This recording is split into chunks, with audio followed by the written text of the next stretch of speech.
is the Big O Show. This is the Big O Show. This is the Big O Show.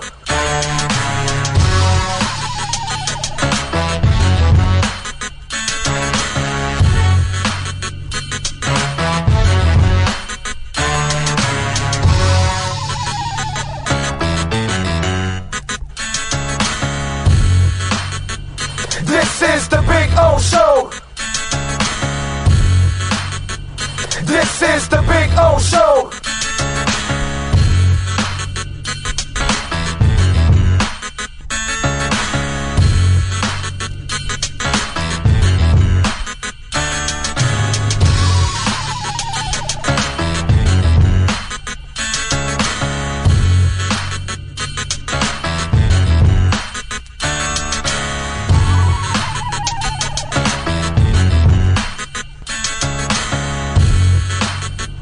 This is the Big O Show. This is the Big O Show. For over 16 years, EJDconstruction.com has provided South Florida residents quality craftsmanship, accurate project management, and exceptional service. That's why EJDconstruction.com is an A-rated member of Angie's List and the Better Business Bureau. When you're looking for the right custom home builder for additions or home remodeling, please call my friend Eric at 305-433-4843. That's 305-433-4843 for EJDconstruction.com. Welton Rayom has more than 62 years of litigation experience handling insurance disputes. They're committed to resolving even the toughest insurance claims quickly. Call them for a free consultation. 954-966-4646. At Welton Rayom, they don't get paid unless you win. Property damage claims to your home, business, or condo as a result of a hurricane. Welton Rayom can help. Water, mold, fire, smoke damage, Welton Rayom can help. Call 954-966-4646.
Statements or beliefs expressed on the following program by the host, guests, or callers are not necessarily the opinions of FantasyAccess.com, Media Group Inc. ownership, management, sponsors, or website.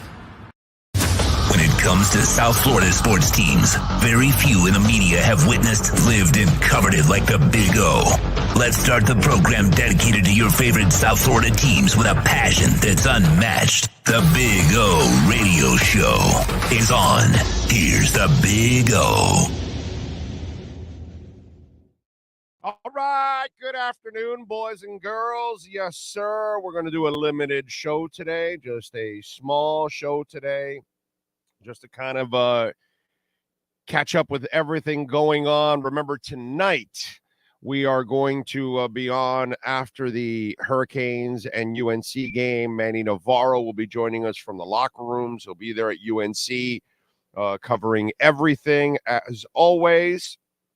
And just felt like, by the way, a David Furones interview will be dropping later on this afternoon.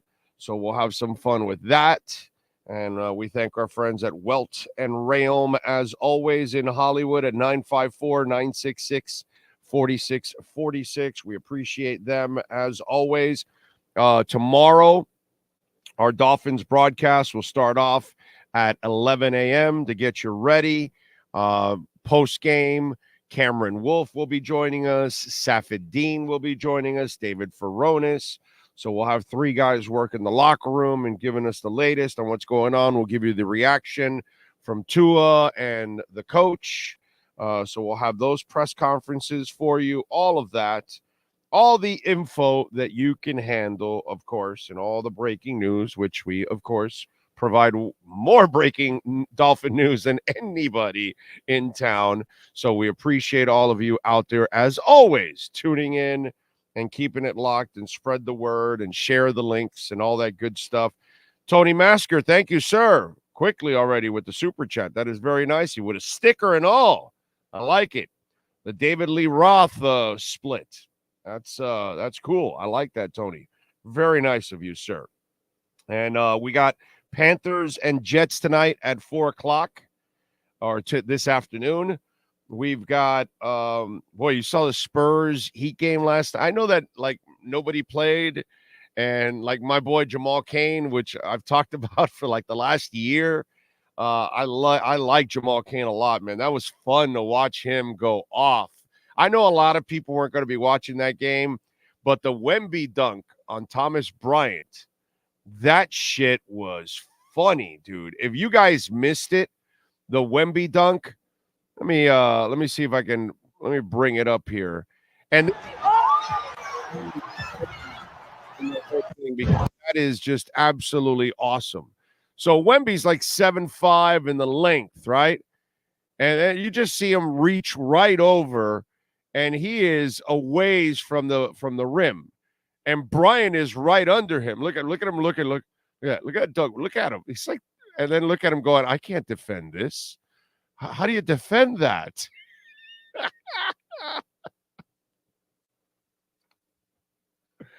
That dunk was freakish, dude.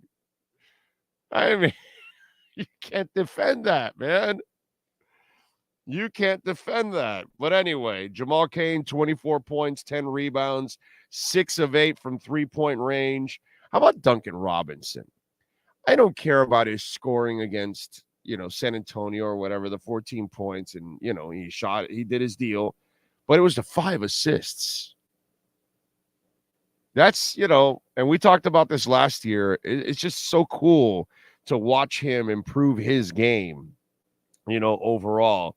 So that is, I'm really proud of Duncan Robinson, because I'm one of the guys that ripped into him, in a nice, strong way, that like, yo, dude, all you do is shoot. You don't do anything else. You can't do anything. Forget about defense. Everybody would, he doesn't defend. He didn't do anything else offensively. He couldn't put the ball on the floor. He couldn't create his own shot. He didn't create for others. He didn't rebound. Nothing. He did nothing else offensively. And now he's cutting to the basket, playing without the ball in his hands. He's putting it on the floor. He's assisting. He's trying to defend, getting in the way. He's not really ever going to be a great defender, but there is an effort now that is there, and it's obvious. You know what I mean? He has made himself a much more complete player. Just super props to him, dude. Just really, it's just so cool. They've got Memphis, by the way, on Sunday at 6:00 at the Kaseya Center. So that's what's going on. And then tonight, 7:30, UNC is favored by 3. The over and under is 56.5. This is, it's a position that Mario has put himself in, unfortunately. Okay? Unfortunately.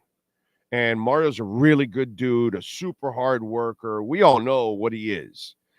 But unfortunately now, your coaching is going to come into question from the shit year you had last year, because it was terrible coaching. I don't care that the team was bad. You didn't make it any better. And that's the job of a coach, is to make anything look better than what it really is. Okay? And he did a piss poor job and lost to Middle Tennessee, which he had more than enough talent to win. So plenty of stuff that happened last year that was disgraceful. But you get a pass. It's your first year of that. This, what happened to Georgia Tech, you lost everything. There is no more honeymoon for Mario Cristobal, unfortunately. Okay. Those of us that are Mario guys like myself, we have nothing to stand on. We cannot defend anything. There's just nothing to defend with Mario Cristobal at this point. Everybody knows he's a tireless worker. Everybody knows he's a great recruiter. Is he a great coach? And he has really never proven to be a great coach, not even at Oregon.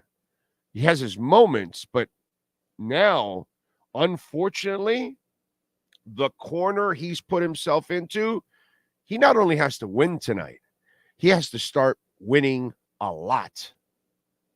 And he has to start proving and showing something he has never shown before in his entire career. Sustainable, great coaching. Because the next screw up, it's just the media and the fans. It's just going to, the tidal wave, the tsunami will get bigger and bigger and bigger every single time that there's a failure. He lost everything. He lost honeymoon. He lost understanding. He lost benefit of the doubt. Mario Cristobal, sadly, has lost everything with what happened last week. And tonight, his team better show up. That's all I got to say. His team better show up, and they better win. Because if they don't, it's just a snowball rolling downhill and just getting bigger and bigger and bigger. And this is a real problem for the man. I feel bad for him. Now, he brought it on himself, but this is because he's a good dude, a good human being, and he's about to go through hell, dude, because of what. Now he's got to prove he's a great coach, not a great recruiter, great coach. Because, one of the things I've talked about for years, there are 3 things you need to be a great college coach, right? You got to be a great recruiter, right? There's no doubt. You got to be a great coach, and you got to be a great custodian. Mario can do 2 of the 3. He has not proven that he's a great coach. As I said earlier in the week, his last year at at Oregon, losing twice to Utah, unacceptable. And I'm not an Oregon fan. So that's poor coaching. You lost twice to that team? And I know they're good, but aren't you supposed to be as good or better? You have more resources than they do. You have Nike money.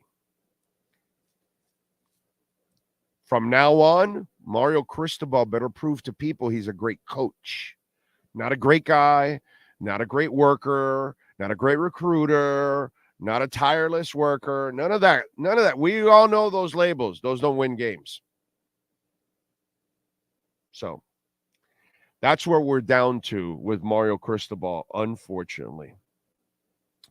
All right, let's get to a little Dolphins talk. Let me see here what we got. Rick D. Mann, I see there. Lisa Rose, Tony Masker, Jonathan Hart, Richard Conti, John Valdez. How we feeling about the game? I'm not feeling good about the Canes game. I'm feeling great about the Dolphins, but not about the Canes.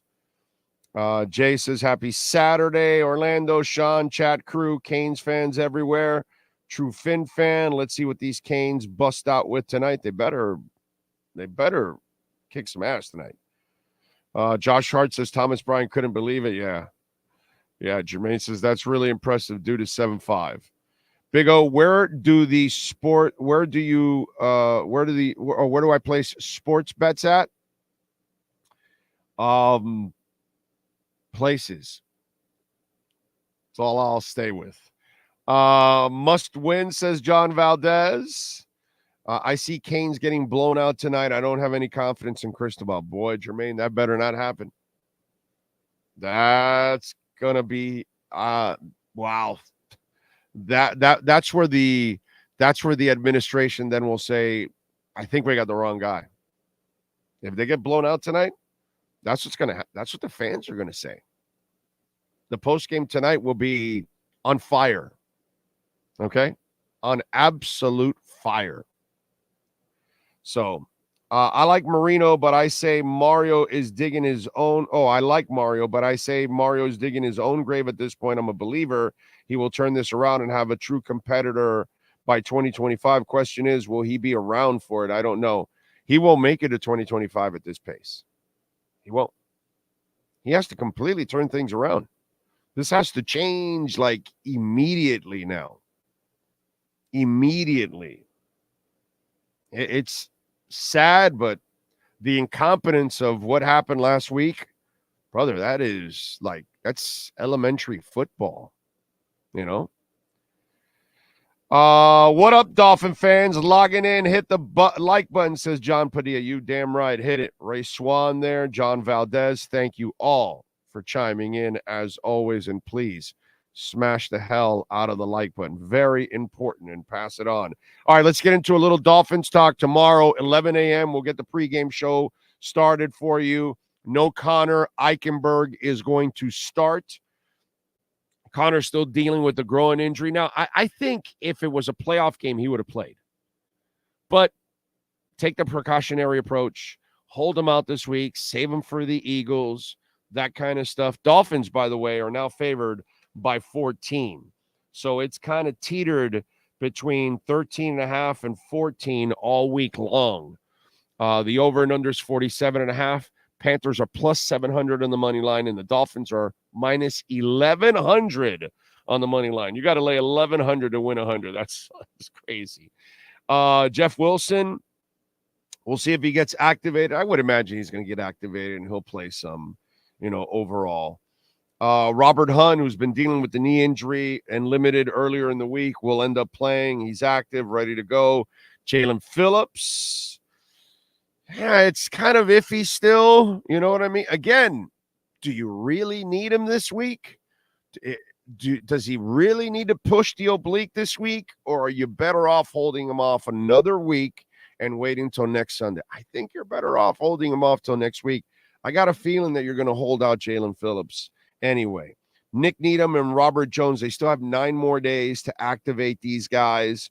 Overall, I could see Jones being the guy only because of the Connor Williams injury and for depth purposes, and he can be an emergency break glass type of guy you don't want to use, but worst case scenario, suck it up and get in there and help us out, Robert. He's a tough guy anyways. So that toughness is not an issue with Robert Jones overall. Craycraft and Ezukama returning, questionable. I got to tell you something. I don't think you will see Eric Ezukama for the rest of the season. I think he is done because of Chase Claypool. I don't think you can activate both guys. I don't think you have that luxury, and I don't think you have that many roster spots. Plus, you only get 8 that you're able to bring back from that IR. I think he will be sacrificed because of the Chase Claypool. And as I mentioned earlier in the week, you can now use a veteran like Chase Claypool and do all the things you want to do with Ezukama with Chase, put it on film, and Ezukama can watch it live, and then you can say, kid, this is what we want to do with you, Easy-E. This is who you want to be right here. See what Chase did here? See what Chase did there? This is what we need you to do. And then you put it all on tape, and then now he has something that he can go after. But I don't believe, unless there's a ton of injuries at the wide receiver spot, I don't think we'll see Ezukama back. I just don't think so. Craycraft, yes, because he's a blocker and he's a terrific receiver, a great complimentary guy, knows the system really well, comes through in clutch situations. So I could see them activating Craycraft. But Ezukama, I think, unfortunately, I think his days are done for this season because of the Chase Claypool, addition overall. And Chase Claypool has been practicing. I know they've been bragging. I still, like I've told you all week, I'm staying with it. I would not play him till next week. Okay? I would wait till next week for Chase Claypool to start practicing. So that's just me.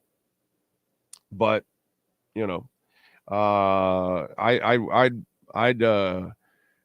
showcase him next week against the Eagles. Save him this. You do not need him against the Carolina Panthers. And then the other thing, I got to say, Bradley Chubb has been an underachiever so far in a Dolphin uniform. He is stealing money without a gun and a mask, and none of us can argue with that, unfortunately. Good dude. I'm sure he's a hard worker, but it has just not worked out for him. But I will say this. I like his attitude, which is an attitude that usually is what gets you out of this funk, and you usually end up playing up to your potential, which I hope that that's what happens with Bradley Chubb. But Chubb was in the locker room, and one of the things, remember, I've been kind of harping since the disappointing loss to the Bills that I was super pissed off. And I told you that, and remember this week, you can go listen to it. It's not about being good. It's about being great. Because I know this team is better than anything I've seen in well over 30 to 40 years. I've been around this team for a long time. I haven't seen something like this in a while with this much balance on both sides of the ball. This is a team that can be great, not good. We've seen good a whole bunch of times, and it's not good enough. And so Bradley Chubb goes, I think it's very important to win the division. Taking care of the division, that's a step closer to how you achieve the ultimate goal. People are not happy with making the playoffs anymore. We've got a different mindset. And I know he has to live up to that mindset too. In order to get there, we need Bradley Chubb to be a monster, right? We need to see him be a monster so the Dolphins can be the best that they can be, because that'll make Jalen Phillips better. That'll make, AVG better and all that. It complements everybody. It complements the guys in the middle. But that I love that attitude. I love Tua's attitude when he starts talking about, hey, this town, man, has been waiting forever. And that's exactly what I'm talking about.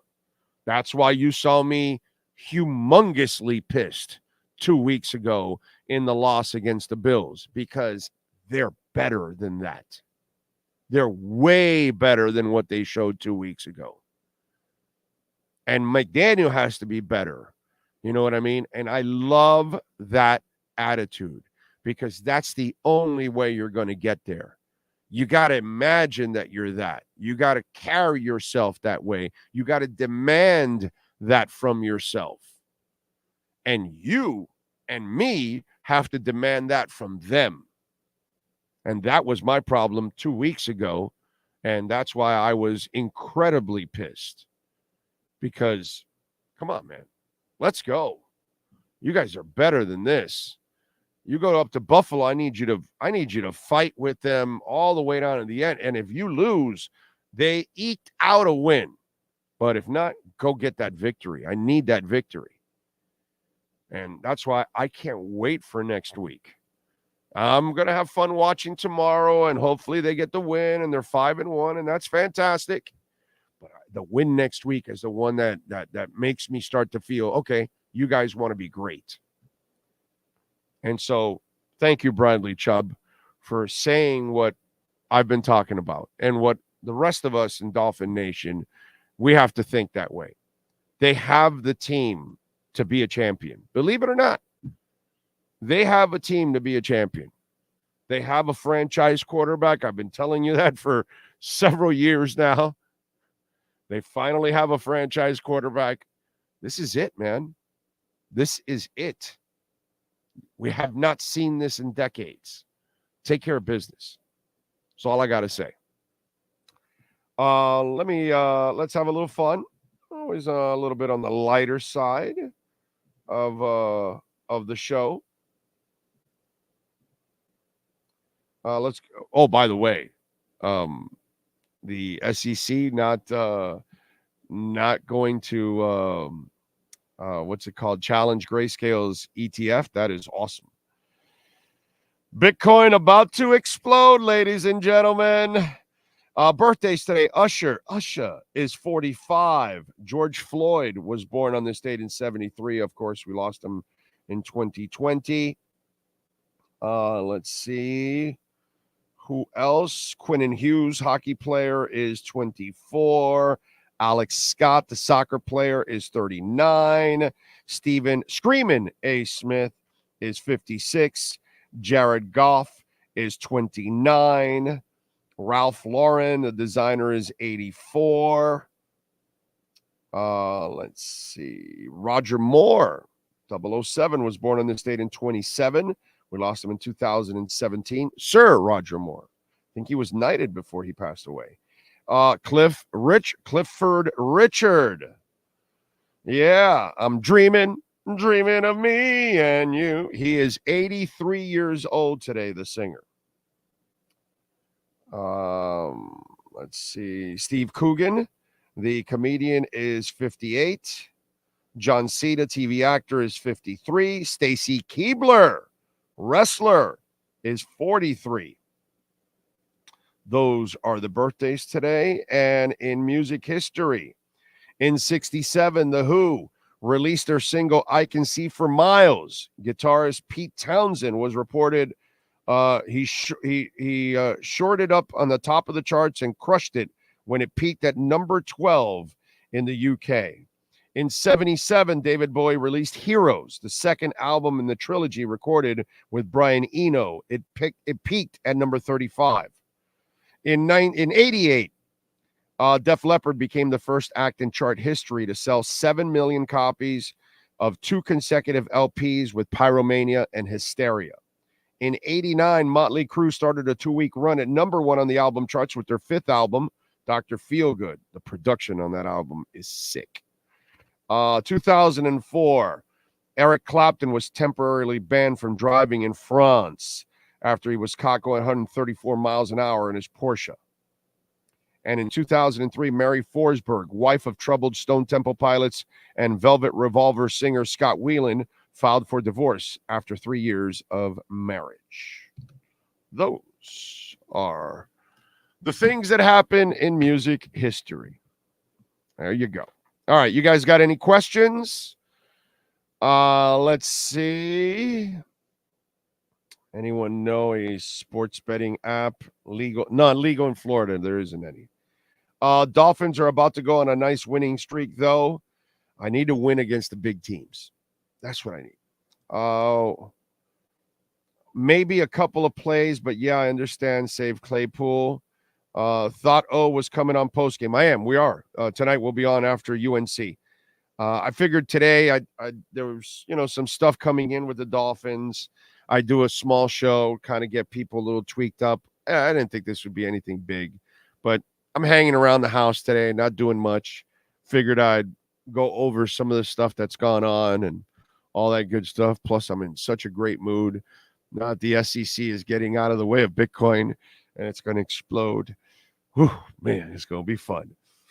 But yeah, we will be on for UNC. Manny Navarro will join us. Okay. Disagree. I think we need to get Chase some reps against the Panthers. Well, we'll agree to disagree on that one. Jordan Calhoun. By the way, what reps? He doesn't know the offense. He's only going to know a couple plays a package. What's the difference this week or next week? None. Zero. It's very simple, the things he's going to do. They're not going to complicate things. I love this where they make it sound like, this is rocket science. No, it's not, dude. This is not that difficult. They're going to have a couple of plays for him. That's it. He can't learn the playbook. He's only going to know a couple of plays. So it's not really that complicated. They all need to earn their checks. Then there won't be any more losses. We have more talent than the other team in the league. Do your job and stay healthy. Yeah, well, the healthy part is just part of luck. Duck Dog, thank you, sir. Marcus Shabbat says, hear me out, Big O. McCochin getting distracted by his new shoes at the last presser. Dude is unique. Hopefully unique title or his jokes will wear thin faster than Cheetah running away from DBs. You're right. You're right. As long as he wins, the quirkiness will be tolerated. It's fun, and I saw that moment where he's in his shoes because he obviously he's always on top of his game with his shoes.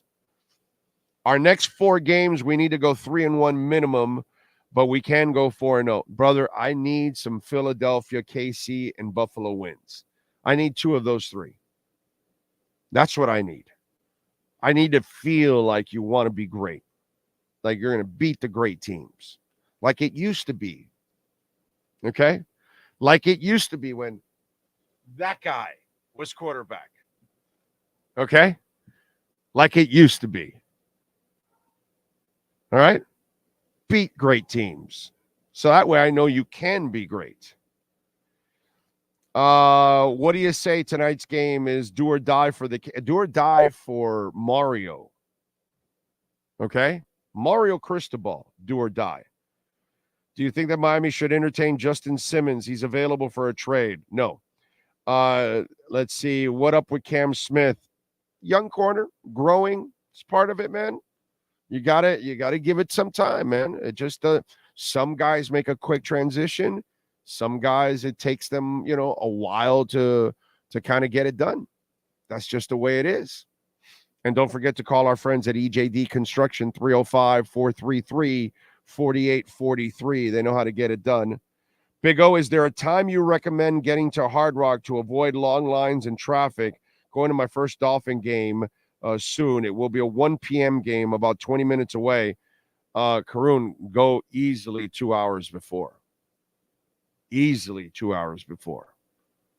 If you start going within the last hour and a half of the game, then, but 2-3 hours before the game, you can walk around, you can tailgate, you can go check out all the other stuff, walk around the stadium. There's stuff to see, have some fun. Dolphin fans are fantastic. So they're all over the place having a good time. Just go early. Go early so that way, you can beat the traffic and you can park and calmly and all that stuff. But if not, crank up the music or crank up the pregame show if you're going to be stuck in traffic 2 hours prior, and turn on YouTube and check us out. Mo Sauces says, facts, Big O. Thank you, sir. John Valdez says, I miss the Marino days. We all do, bro. We all do. You think Ramsey will make it back after the bye? I think Ramsey makes it back in the first 2 weeks of November. That's my guess. Okay?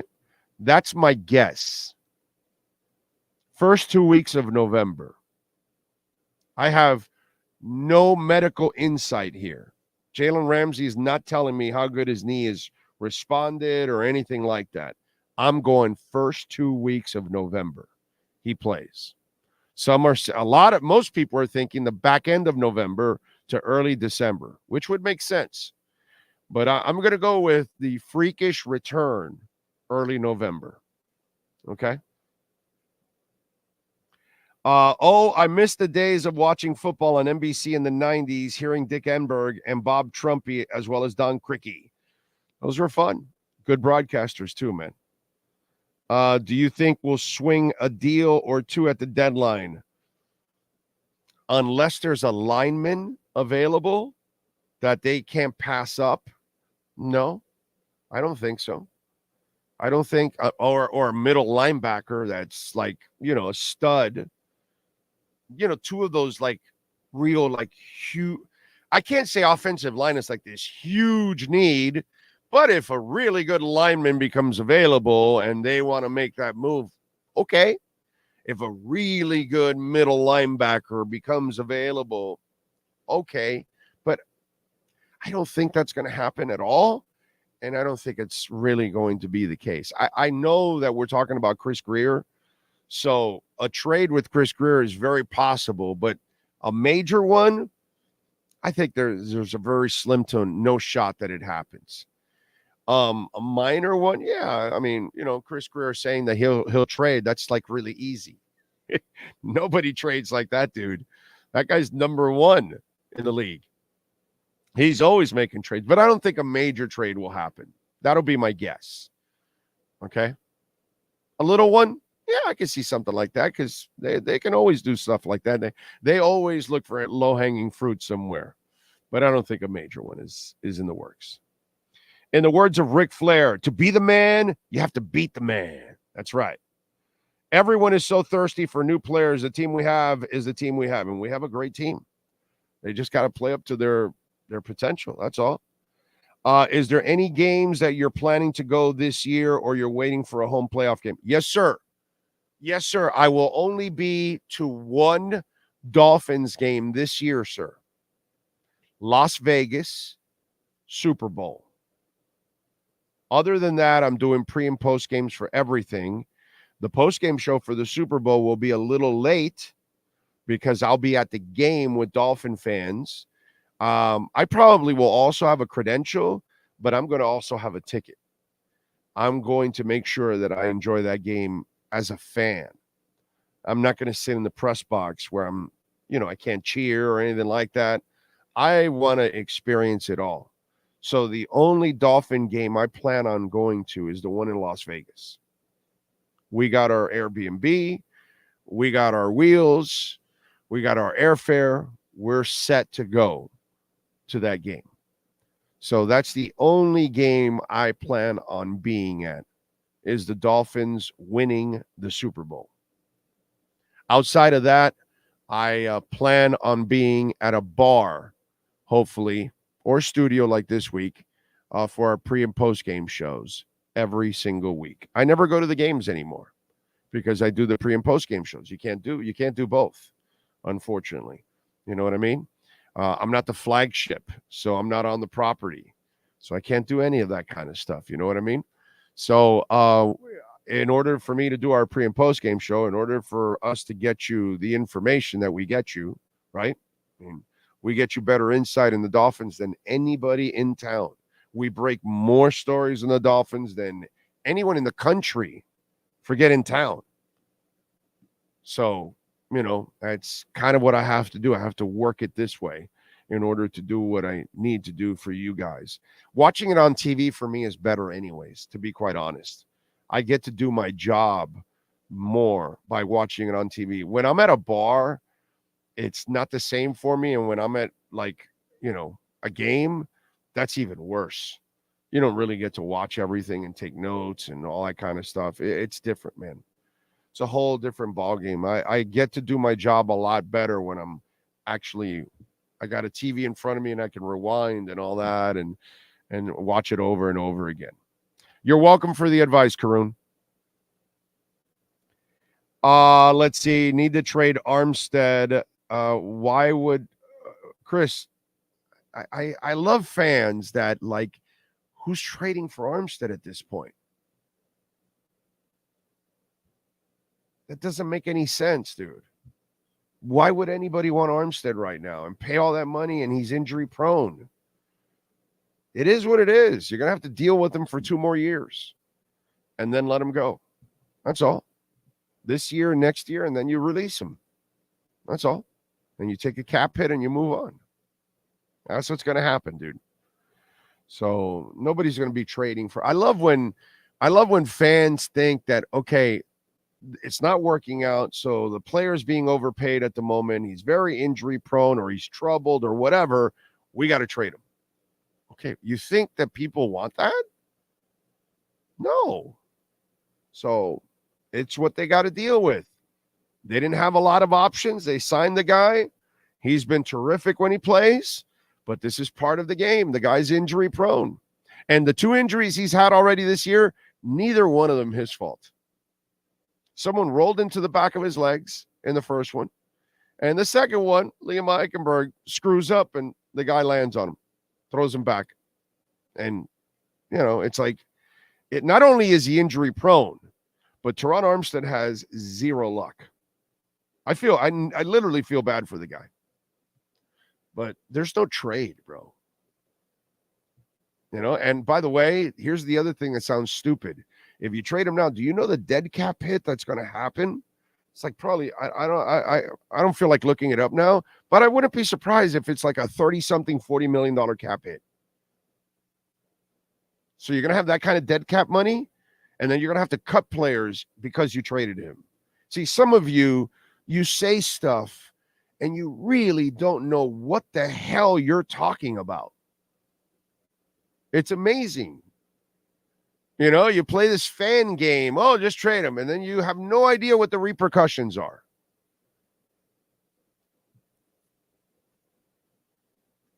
You mean if I trade him, I can't sign this player and that player and that player? Oh, my God. Yeah, you can't because you won't have cap space now. But if you keep him, you can sign those players. Oh, okay. So I guess we'll deal with him for now. Oh, man. It's some of you out there need to know the rules of this game that they're playing. Saw you pass by Arbondale yesterday. Did you ever check out Velvet Cream? Any donuts place that compares to them? Well, no, Krispy Kreme has always been better than Velvet Cream, and so Dandy Donuts blows all of them away. But I love Velvet Cream. We used to buy Velvet Cream and Velvet Cream day olds too. I used to get the day olds for like 3 and 4 cents when I was a kid. And then we would wait for the second day of Velvet Cream.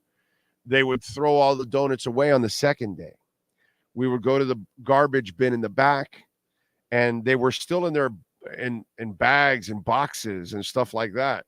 So we'd grab them and we'd go to Arbondale, which is 2 blocks away, and we'd have a donut fight. And we'd be throwing hard donuts at each other.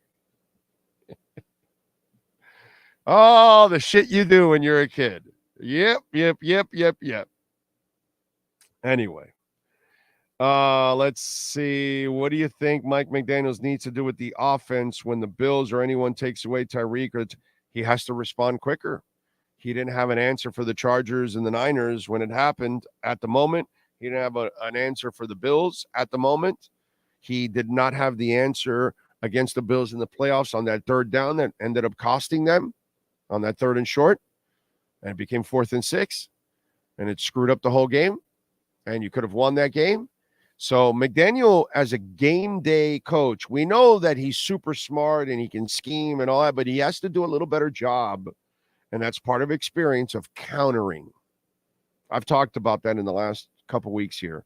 He has to get better at countering, and he has to counter faster. He countered the Chargers a year later. Can't happen, dude. You need to counter at halftime. You need, you see what they're doing? Okay, I got an answer for that. And you got to have the answer a little faster. But that's part of a young coach, and he's just got to grow. Big O need to win the division so we don't have to go to Buffalo in January when it's 10 degrees. Christopher, you need to beat Buffalo in Buffalo, at home, in the playoffs, everywhere.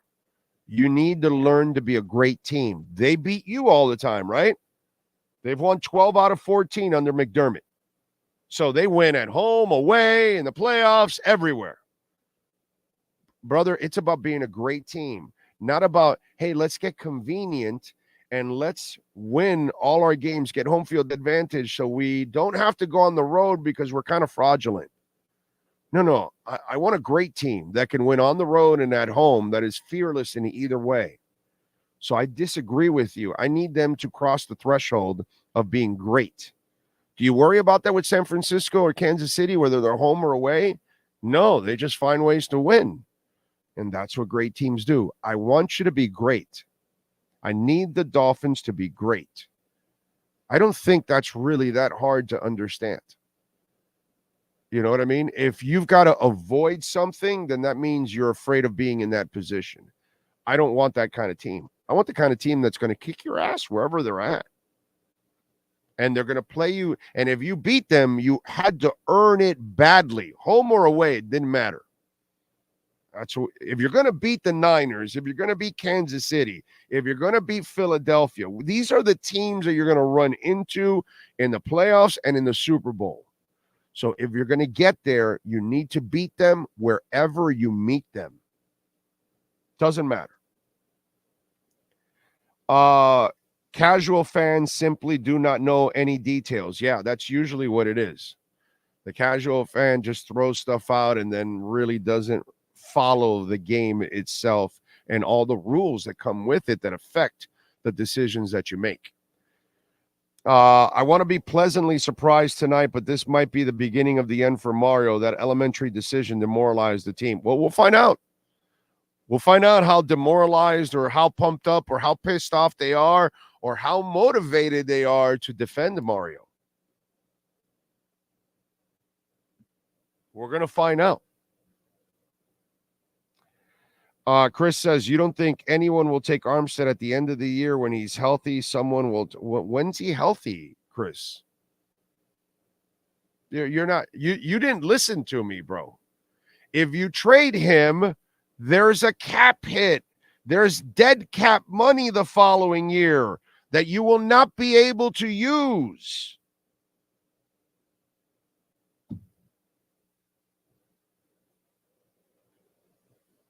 You have a lot to learn, bro. Seriously, a lot to learn about football. This game is not just about what plays on. There's a business side to this, and it sucks. Trust me, I don't want to learn about this shit.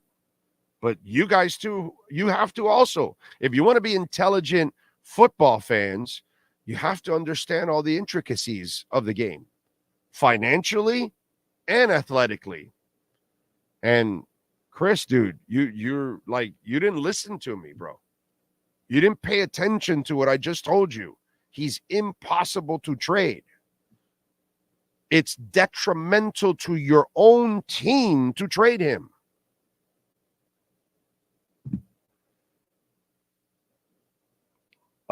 Big O, the bad call by Mario shouldn't be made by an experienced coach. Absolutely no excuse. I don't trust him anymore. Jayhawk, there's no reason for you to trust Mario anymore. Mario now has to earn everybody's trust. What he did last year and that game proves it, that he's not a great X's and O's coach. So, bro, you lose to Middle Tennessee State and you gave away a game to Georgia Tech on a stupid call. You're not a great game day coach, man. You're not. You lose to lesser teams when you have more talent. You're not good. And so he has to now prove he's a great coach. Forget the recruiting stuff and the rah-rah stuff and forget working hard and all that other stuff. That's nice, dude. You know what it reminds me of? I tweeted some guy out this yesterday because so many people are in love with the size of a quarterback, the arm of a quarterback, and then he can run like the wind. And that's fantastic. But if you don't have accuracy, if you don't have anticipatory skills, if you don't have ball placement, if you're not intelligent, you can have all those things and you'll never be a great quarterback. So you could be a great recruiter. You could be the ultimate hard worker. You can be loved by people. But man, if you can't coach on game day and you can't prepare your team to win games and you can't outsmart your opponents on a consistent basis, like you did it with Utah in that final year at Oregon, when they smoked your ass twice and you're the better team, when you lose to Middle Tennessee State, when your team looks so unprepared every week last year, and then you do this shit against Georgia Tech, you know, these are things like, okay, dude, you're now with the big boys and you are not showing up. So Mario has a lot of great traits. The one thing he has never proven is that he can consistently be a great coach. And that he has not proven ever. And until he does, he's got no shot at ever being a great coach. So tonight, it starts. We'll see you tonight, post-game. Manny Navarro will join us. Y'all be good out there.